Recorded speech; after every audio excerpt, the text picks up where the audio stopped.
Nami ngikhathele ukuthula. Le ngoma le iproduce yimi le. Ngoma le iproduce yimi.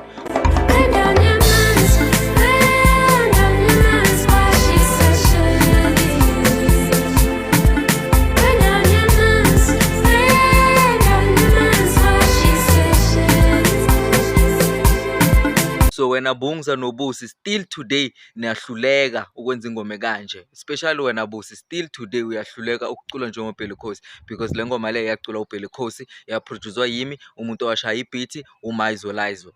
Uye umuntu washaya ibeat, washaya ne-mixing ne-mastering, ngikhohliwe nomunye umjida lomunye naye washaya ibeat, naye angangifakazela ukuthi ibeat lashaya uye. Wena Bungza ukuthi le ngoma yafika kanjani ezandleni zakho?